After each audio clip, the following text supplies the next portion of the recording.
Gelombang pemutusan hubungan kerja atau PHK kembali menghantam berbagai industri. Ada lebih dari 450.000 lulusan sarjana hingga doktor yang sulit mendapatkan pekerjaan. Ribuan karyawan sebuah pabrik di Garut, Jawa Barat histeris saat mengetahui mereka diberhentikan oleh pihak perusahaan. Ratusan pekerja sebuah pabrik elektronik di Kabupaten Bekasi terancam PHK massal. Di saat data menunjukkan bahwa ternyata tanah air kita dibanjiri oleh pengangguran yang masuk dalam kategori usia muda.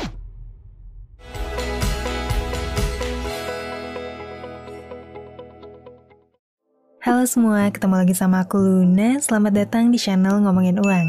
Di video kali ini, aku mau bahas tentang satu isu ekonomi yang deket banget sama kehidupan bermasyarakat kita, yaitu tentang masalah ketenaga kerjaan. Kamu sendiri berasa nggak sih, berita tentang PHK itu sering banget muncul sepanjang 2-3 tahun terakhir? Dan kenyataannya kalau kita lihat data, jumlah karyawan yang kena PHK emang terus meningkat selama 3 tahun terakhir. Dan tren kenaikan PHK ini sama sekali belum nunjukin tanda-tanda penurunan. Di sisi lain, kamu juga mungkin sering dengar atau bahkan ngalamin sendiri kalau dapat kerjaan sekarang tuh susah banget. Dan yap, memang kenyataannya, berdasarkan data Kementerian Tenaga Kerja, jumlah lowongan kerja yang muncul tiap tahun tuh jauh di bawah orang yang tercatat mencari kerja di Indonesia. Bahkan di tahun 2023 lalu, orang yang nyari kerja itu 6 kali lipat lebih banyak dibanding dengan lowongan kerja yang ada. Sementara itu, serapan tenaga kerja sektor formal kayak pegawai negeri, karyawan BUMN, atau karyawan swasta korporasi besar juga terus berkurang dari tahun ke tahun. Buat kamu angkatan kerja milenial mungkin masih inget nih, dimana 10-15 tahun yang lalu, perusahaan swasta besar kayak Astra, BCA, Indofood, Unilever, mereka tuh sering buka lowongan program MT di hampir semua kampus di seluruh Indonesia. Tapi di angkatan Gen Z sekarang ini, lowongan dari korporasi besar tuh makin susah didapetin. Padahal, jumlah mahasiswa yang lulus kuliah dan jadi angkatan kerja baru terus meningkat tiap tahun. Hal ini karena penduduk Indonesia makin banyak. Angka kelahirannya terus naik tiap tahun. Jadi jumlah angkatan kerja tiap tahun yang butuh lowongan kerja ya otomatis makin banyak. Masalahnya, perkembangan industri sektor formal di Indonesia tuh nggak siap buat nyerap banyaknya angkatan kerja baru ini. Atau lebih tepatnya udah nggak butuh pekerja dalam jumlah banyak kayak zaman dulu. Tapi kenapa bisa gitu ya? Karena dalam 15 tahun terakhir, kita lagi ngalamin masa transisi industri besar-besaran, di mana era industri berbasis manusia itu berganti jadi era digital, era aplikasi, otomasi, robot, bot, AI, dan lain-lain. Dan proses transisi ini bikin banyak korporasi besar bisa beroperasi dengan lebih efisien, tanpa perlu nambah headcount buat setiap pengembangan bisnis. Nah, sekarang pertanyaannya, gimana dong nasibnya para angkatan kerja baru ini? Gimana caranya mereka bisa dapat penghidupan di tengah keringnya lapangan kerja baru, khususnya di sektor-sektor formal? Oke, sebetulnya era transisi industri ini nggak cuma berdampak sama korporasi besar aja, tapi di sisi lain juga maksa industri sektor-sektor non-formal buat berkembang, dan akhirnya tuh jadi tumpuan buat nyerap angkatan kerja baru. Mulai dari tempat makan, produksi makanan dalam kemasan, bisnis skincare dan perawatan tubuh, jualan online di e-commerce, bisnis rental aset, bengkel, salon perawatan, bisnis ekspedisi pengantaran barang, bisnis jasa, bisnis konsultasi, dan masih banyak lagi. Bisnis-bisnis kecil kayak gini atau yang biasa disebut UMKM, emang seringkali dipandang remeh ya karena dianggap kurang bergengsi. Tapi jangan salah loh. Karena sebetulnya sektor UMKM seperti inilah yang akhirnya jadi penyelamat ekonomi Indonesia. Karena ketika sektor-sektor formal yang besar-besar itu nggak sanggup buat nyerap angkatan kerja baru, akhirnya industri UMKM yang kecil-kecil inilah yang nyerap 97% angkatan kerja di Indonesia, atau sekitar 117 juta pekerja di Indonesia. Kamu bayangin deh, 97% pekerja di Indonesia saat ini kerja di industri UMKM. Sebegitu pentingnya peran sektor ini di Indonesia buat penyangga ekonomi, di mana tingkat penyerapan tenaga kerja UMKM di Indonesia tuh jauh lebih dominan daripada negara-negara lain. Nih, coba kamu lihat datanya. Penyerapan tenaga kerja UMKM di negara Malaysia aja cuma 66%, Singapura cuma 71% dan Thailand 85%. Oke, sebenarnya fenomena ini bukan berarti hal yang bagus juga ya secara ekonomi, karena kalau serapan tenaga kerja itu terlalu bergantung sama UMKM, artinya negara kita gagal buat nyediain lapangan kerja yang layak dan stabil buat masyarakatnya. Tapi terlepas dari itu, inilah realita lapangan di negara kita.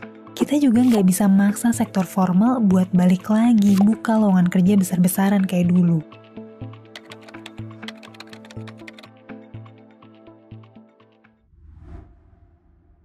Jadi satu-satunya yang bisa kita upayakan adalah bikin sektor industri non-formal kayak UMKM ini supaya bisa naik kelas, jadi bisnis yang lebih kuat, stabil, kokoh, dan akhirnya bisa memperluas lapangan kerja yang layak buat masyarakat.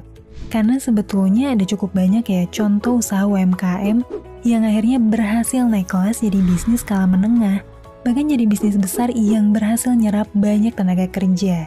Contohnya nih, beberapa brand yang udah terkenal banget itu Eiger. Awalnya Eiger ini juga bentuknya UMKM, tapi mereka sekarang udah jadi merek internasional dan berhasil mempekerjakan ribuan karyawan. Contoh lainnya ada perusahaan jamu Sido Muncul dan juga batik keris, yang tadinya tuh berasal dari UMKM juga, sekarang udah jadi bisnis besar dan nyerap banyak lapangan kerja, termasuk pekerja industri dari berbagai wilayah di Indonesia. Selain itu ada juga Kapten Barbershop, yang awalnya didiriin dalam bentuk UMKM, tapi akhirnya bisa berkembang jadi jaringan potong rambut terbesar di Indonesia. Intinya UMKM itu nggak selalu identik sama bisnis kecil yang sepi, atau yang nggak punya prospek masa depan cerah, karena kita udah punya banyak contoh yang bisa kita ikutin, di mana bisnis UMKM akhirnya bisa bertumbuh sampai jadi besar. Dan aku rasa ini adalah kunci buat bisa nyerap angkatan kerja baru. Kita butuh lebih banyak lagi UMKM yang berhasil naik kelas. Tapi masalahnya, kebanyakan UMKM emang nggak berhasil naik kelas, bahkan kebanyakan nggak bisa bertahan lebih dari 3 tahun. Penyebabnya ya macem-macem, mulai dari pendanaan, produknya nggak diterima pasar, nggak pakai strategi marketing yang modern, sampai masalah ketipu sama karyawannya sendiri. Tapi kalau aku bisa rangkum jadi satu, kebanyakan masalah dari UMKM ini, ujung-ujungnya tuh karena mereka kurang melek dunia digital, yang sebetulnya udah nawarin banyak kepraktisan dalam dunia usaha.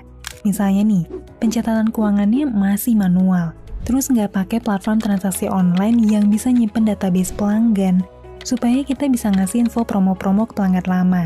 Padahal itu adalah strategi marketing modern yang harusnya udah dilakuin sama semua pelaku pasar.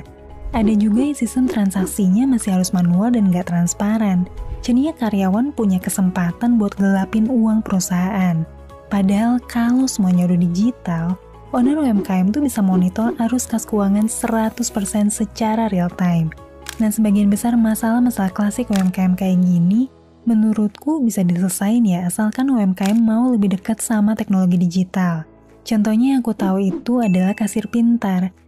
Kasir Pintar adalah terobosan digital yang dibikin khusus buat bantuin UMKM Indonesia, di mana sejauh ini udah berhasil menjangkau 2 juta pengguna dengan lebih dari 300.000 merchant di seluruh Indonesia. Nah, aku coba jelasin dikit ya, apa sih manfaatnya kalau UMKM pakai pencatatan digital kayak Kasir Pintar? Yang pertama, kita jadi punya laporan arus kas keuangan yang real time dan selalu update. Emangnya gunanya apa sih? Ya supaya kita jadi tahu mana produk yang paling laris dan produk mana sih yang gak laku. Dengan tahu hal itu, kita jadi tahu mana produk yang bisa kita optimalin penjualannya dan produk mana sih yang bisa kita kurangin jumlah stoknya. Selain itu, dengan laporan yang rapi, kita juga jadi tahu kapan sih tren penjualan kita naik atau turun, di hari apa, jam berapa, ketika libur tertentu gimana. Kalau kita makin paham sama market dan habit dari pelanggan kita jadi bisa punya strategi penjualan yang lebih baik lagi. Terus nih, di Kasir Pintar, kita juga bisa nyimpen semua database pelanggan, kayak nama, nomor WhatsApp, email, dan lain-lain. Jadinya kita bisa ngasih info ke pelanggan kalau di toko kita lagi ada diskon, atau harga khusus member, promo tertentu, dan lain-lain, dimana semua diskon dan promosi ini bisa disetting secara langsung di aplikasi Kasir Pintar. Dan buat bisnis yang stok barangnya banyak, arus keluar masuk barangnya tuh cepet banget, apalagi terbiasa ada utang piutang ke supplier tertentu, aplikasi digital gini bantu banget buat nge-track setiap keluar masuk stok barang, ngasih notifikasi kalau ada stok yang hampir habis, termasuk nyatet semua utang piutang ke pelanggan dan supplier, supaya semua itu tercatat dan gak ada yang kelupaan. Sekarang kamu masih sering gak sih nemuin kasir yang minta bukti foto transaksi kris kamu? Nah, itu salah satu ciri UMKM yang belum pakai platform digital yang terintegrasi. Jadinya karyawan masih punya celah buat nggak ngeloporin transaksi. Tapi kalau pakai platform digital kayak kasir pintar, karyawan nggak perlu nih foto bukti transaksi lagi. Karena semuanya udah tercatat otomatis. Bahkan pemilik usaha bisa monitor transaksi real time dari jauh. Dan menariknya nih buat bisnis yang belum ada websitenya, Kasir Pintar juga nyediain fitur all shopping yang bisa bantuin bisnis kamu bikin katalog digital berupa website, di mana customer bisa langsung transaksi dan sistem websitenya udah terintegrasi dengan stok Kasir Pintar. Bener-bener praktis banget ya buat UMKM. Oh ya, kalau kamu perhatiin, aplikasi Kasir Pintar ini justru dipakai sama brand-brand keren yang udah berhasil naik kelas jadi bisnis yang kokoh. Kayak Cimory, Erigo, MS Glow, Dunkin Donuts, Kopisu, dan masih banyak lagi. Buat kamu yang mau cobain Kasir Pintar gratis selama 30 hari, kamu bisa langsung download aja ya lewat link ini. Aku taruh juga linknya di deskripsi. Oke deh, semoga apa yang aku bahas di video kali ini bisa bermanfaat dan nambah wawasan kamu semua. Buat kamu yang saat ini lagi berjuang nyari kerja, semangat ya. Aku paham banget ini adalah saat-saat yang sulit, tapi kamu gak boleh nyerah gitu aja.